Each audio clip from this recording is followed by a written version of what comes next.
When my mother looked at me that night, her eyes said something her lips couldn't, something heavy, something that felt like the truth she'd been holding back for years. I didn't know what was coming, but I could feel it in the way her voice trembled when she said, "There's something you deserve to know." My heart started racing. For a moment, the air around us went still, almost like the world was waiting too. And then she said it. "The man you've always called your father isn't the one who gave you life." Everything inside me froze. My chest tightened. My ears started ringing. It felt like the floor disappeared under me. I stared at her, hoping she'd say it was a mistake, a joke, anything. She just looked down, tears filling her eyes, and whispered, "I should have told you sooner." I couldn't speak. My thoughts were running wild. Who was he? Where was he? Why now? My whole life suddenly felt like a story I didn't recognize anymore. But beneath the confusion, there was something else.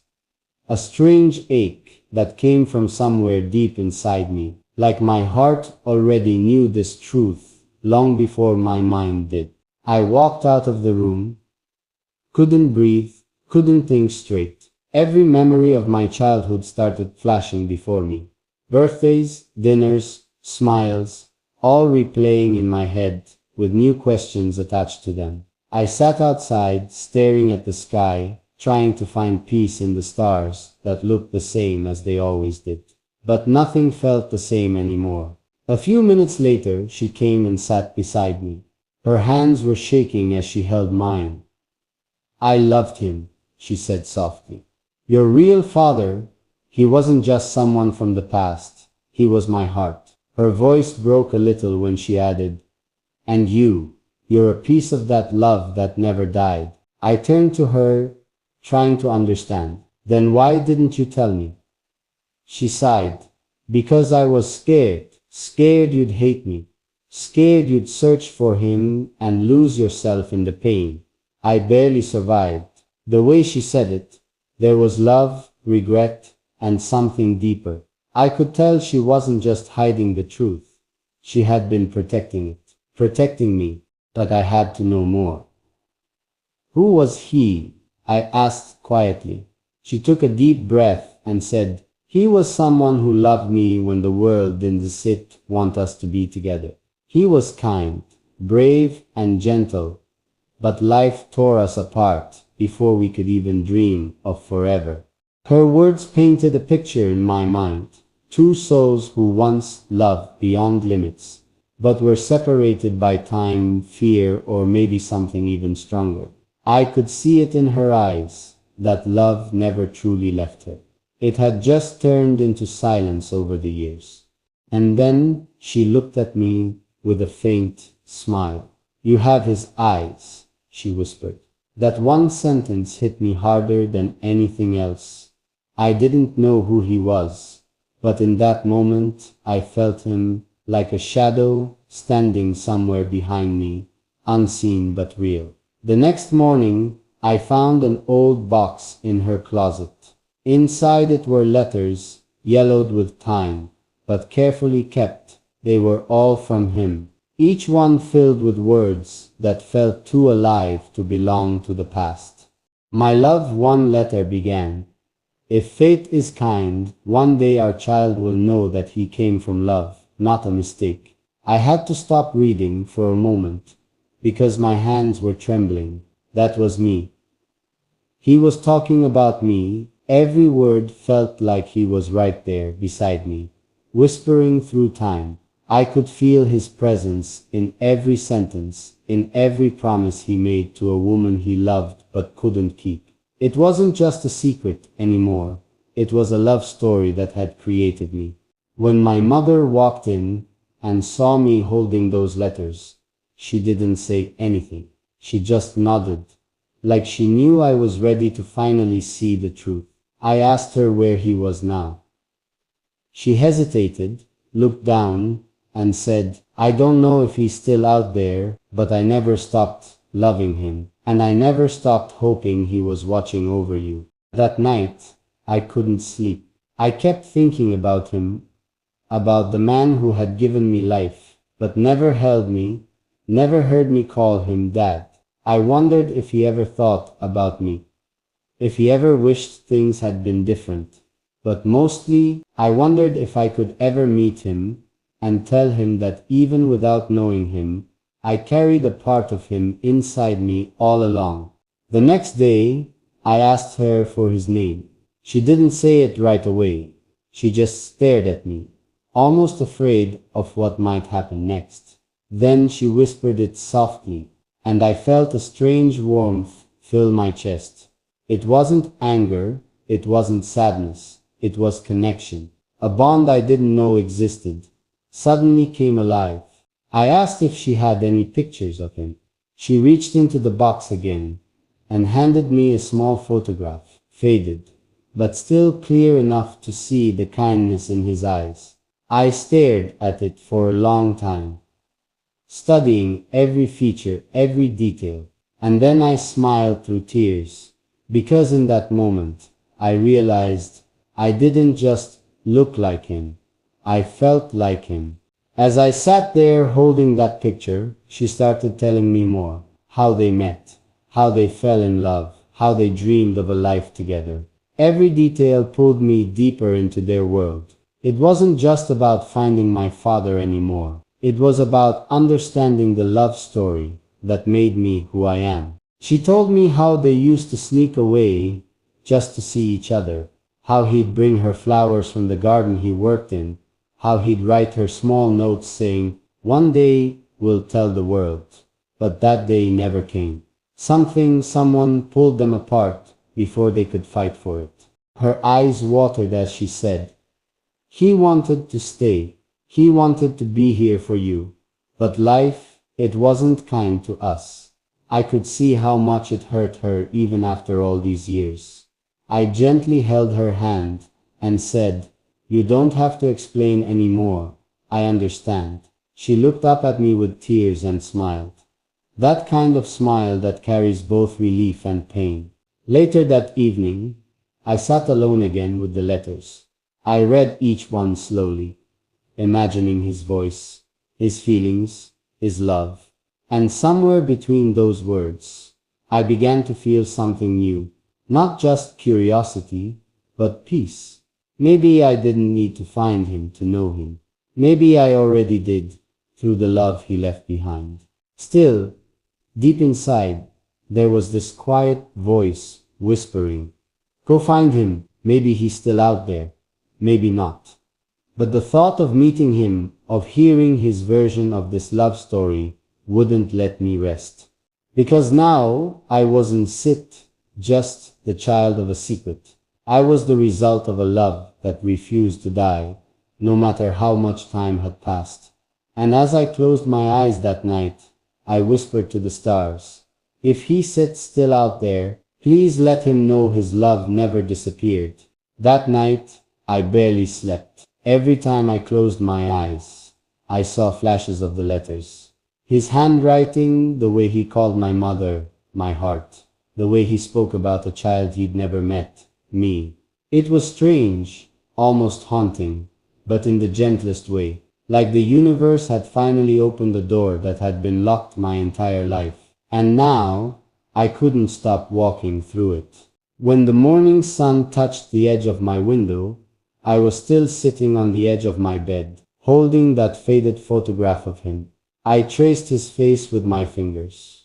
Those calm eyes, that quiet smile. It felt like looking at someone I'd known in another life.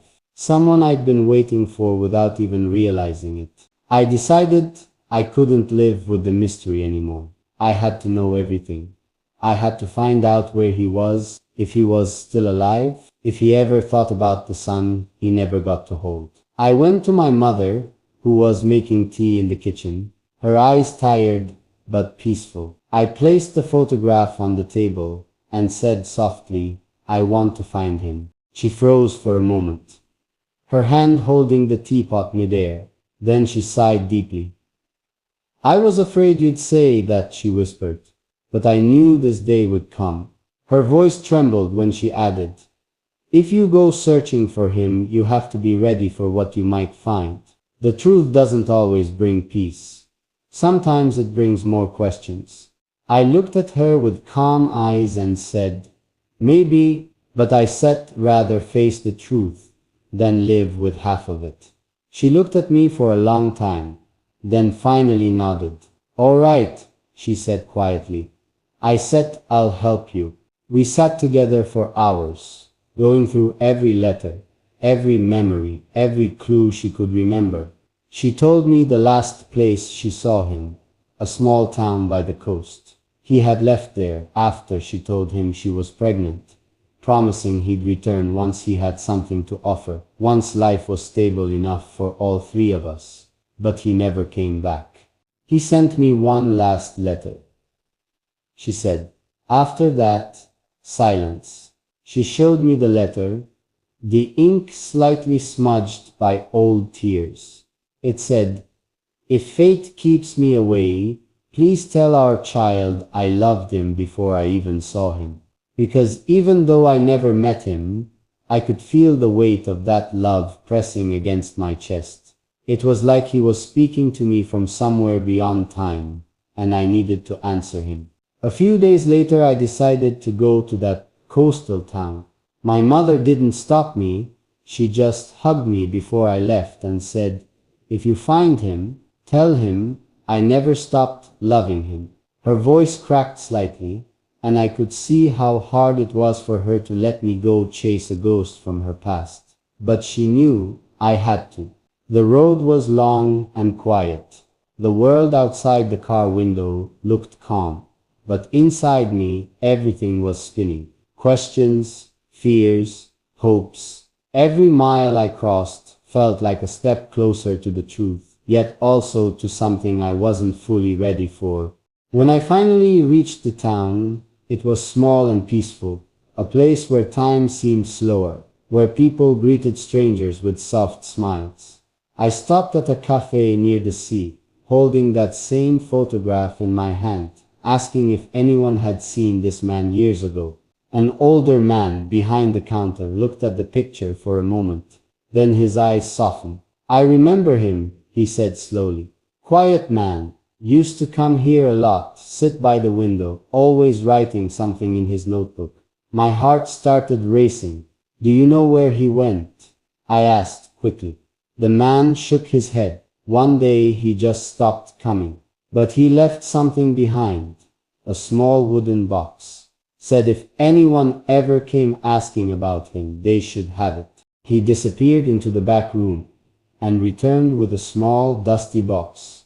My hands trembled as I took it. It was old, but carefully wrapped. I thanked him and walked out to the beach before opening it. Inside were folded papers, letters he never sent.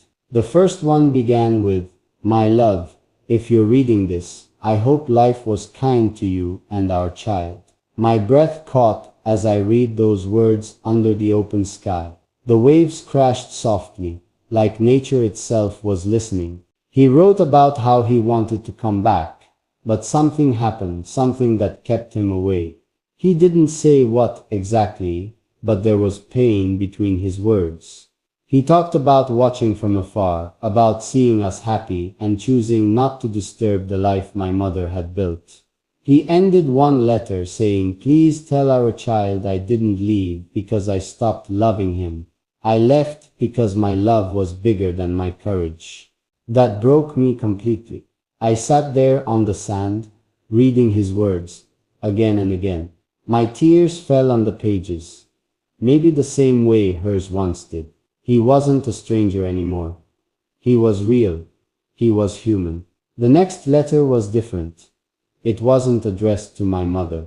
It was to me. To my son, I don't know what you still look like, how you still grow, or what kind of man you still become. But I hope you know that every heartbeat I still had since you came into this world has carried your name. I closed my eyes. The ocean breeze touched my face, and for the first time in my life, I whispered, Dad. I sat there for hours, watching the horizon, holding the letters close. I didn't care that I didn't know where he was now, or if he was even alive.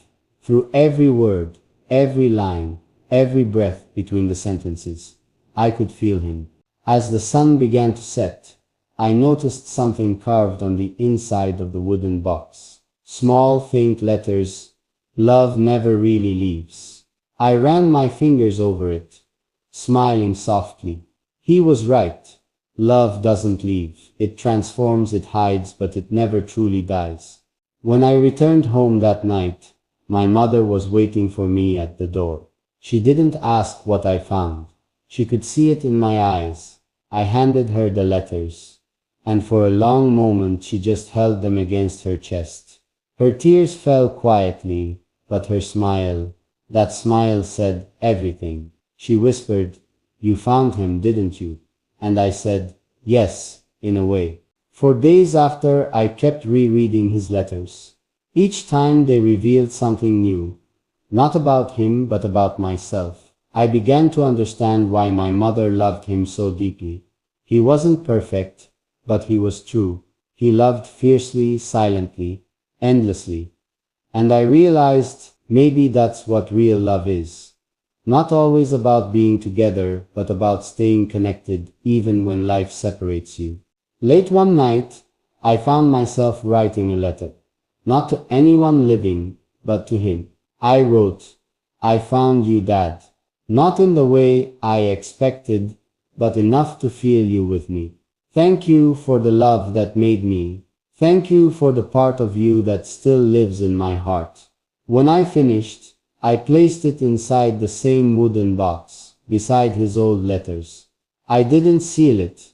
I just closed it gently and kept it on my nightstand, like a quiet reminder that some stories never really end. Days turned into weeks, and something beautiful started to happen. My mother began smiling more. She cooked his favorite meals again. She even started humming songs she hadn't sung in years. It was like finding him through me had given her a new kind of peace. One evening, as we sat watching the sunset together, she whispered, "Do you think he'd be proud of you?" I smiled and said, "I think he already is." She nodded, her eyes glistening in the fading light. Then I can finally breathe again. And in that silence, I felt it, a warmth spreading through the air, like he was there with us. Not as a memory, but as presence. Maybe he never really left. Maybe he'd always been here, in every beat of our hearts, waiting for the truth to finally be spoken. I looked out at the sky, the colors melting into each other like love blending with time, and whispered, "I found you, and I'll carry you with me forever." I couldn't sleep that night. My mother's words kept replaying in my head.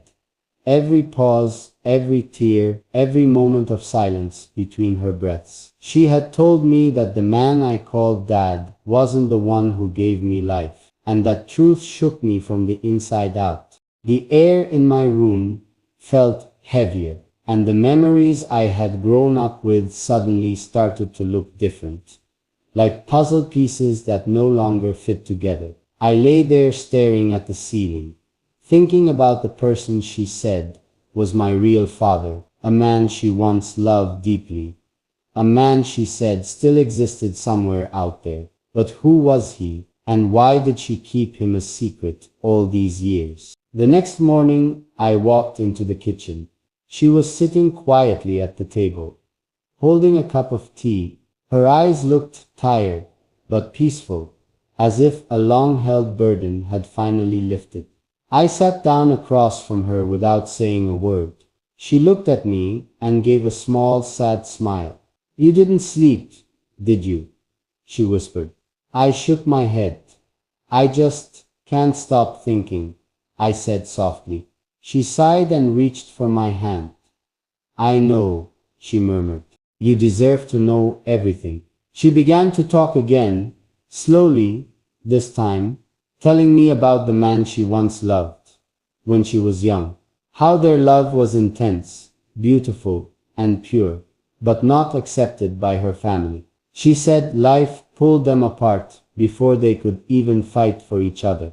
He never knew I was pregnant, she said, her voice trembling. I thought I was protecting you, but maybe I was protecting myself from the pain of losing him. Her words hung in the air, each one slicing through the quiet, like truth that had waited too long to be spoken. I asked her one question that had been haunting me since last night. Do you still love him? She looked down at her cup, then back at me with tears in her eyes. A part of me always will, she said, almost in a whisper. And that's when something deep inside me began to shift, because I realized love doesn't disappear. It just hides beneath the years, waiting for the right moment to be seen again. That evening, I went through some old boxes she had kept in the attic, dusty, untouched, and hidden away, like the secret she'd carried for decades. As I opened one of them, I found an old photograph, a man holding a camera, smiling brightly beside her. His eyes looked kind, warm, and strangely familiar. I stared at it for a long time, feeling my heart pound faster with every second. That's him, I whispered to myself. There was something in his face, something about his expression that made me feel connected in a way I couldn't explain. The next few days were filled with silence between us. Not cold silence, but the kind that comes when two hearts are both scared and healing. I couldn't stop wondering, where is he now? Does he even know I exist? Is he alive? My curiosity grew stronger every hour.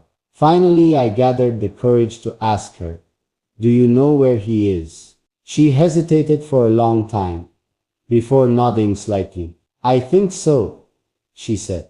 Last I heard, he moved to another city, started a new life. But that was years ago. That answer wasn't enough for me. I needed to find him, not just to meet my real father, but to understand the missing part of my story. I didn't want to live my whole life wondering.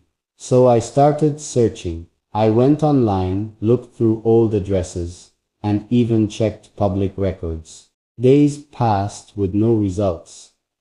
Until one evening, I came across a post, a photography exhibition in a nearby town featuring a man with the same name my mother had mentioned. My heart skipped a beat. Could it really be him? I showed the article to my mother. Her eyes widened. She covered her mouth and whispered, that's him. I felt a wave of emotions crash over me. Shock, excitement, fear, hope, all at once. He's here, I said quietly. Mom, he's not far. She sat in silence for a while, then whispered, maybe it's time. That night, I couldn't stop imagining how it would feel to meet him, to stand face to face with the man who gave me life, but never knew I existed. My thoughts were everywhere. What if he rejects me? What if he's moved on and doesn't want to remember the past? But still, my heart kept saying go. The day of the exhibition arrived. I stood outside the art gallery, my hands shaking, my breath shallow. My mother stayed home. She said she wasn't ready, not yet, so I went alone. The gallery was quiet, soft music playing in the background, walls covered with photos that told stories of love, loneliness, and time. And then there he was, standing near a display of portraits, looking at them like he was lost in memories. His hair had turned gray, his shoulders slightly bent, but his presence felt strong. I froze. Every part of me wanted to run, but my heart whispered, stay. I took a slow step forward, then another. When I was close enough, I said softly, excuse me. He turned around, and in that instant, I felt something inside me shift. His eyes met mine, and for a brief moment, he just stared, like he was searching for something he couldn't quite recognize. Can I help you? He asked kindly. I hesitated and said, I think you might have known my mother. He tilted his head, curious. What's her name? He asked. When I said it, his entire face changed. His eyes widened, his lips trembled. Your mother, he whispered. How is she? I swallowed hard. She's okay, but she told me something recently. Something about you.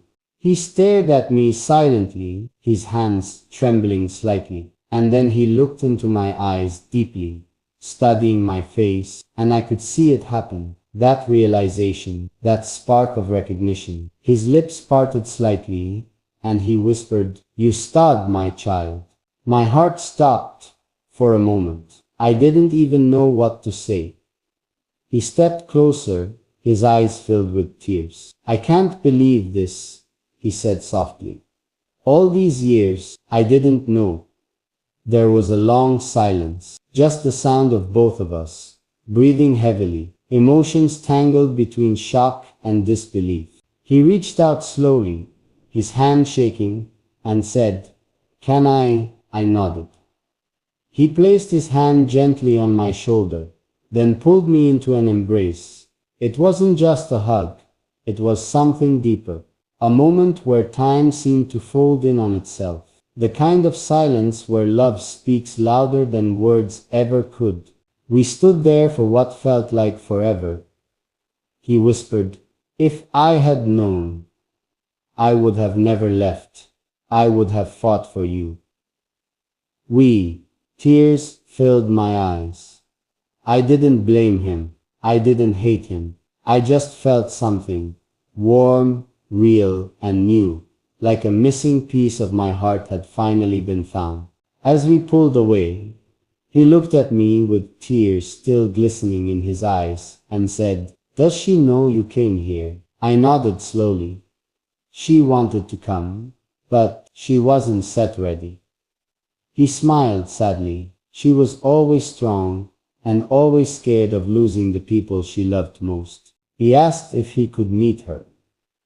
I told him yes, and as we stood there surrounded by the quiet beauty of his photographs, I realized something. Life had just given us a second chance.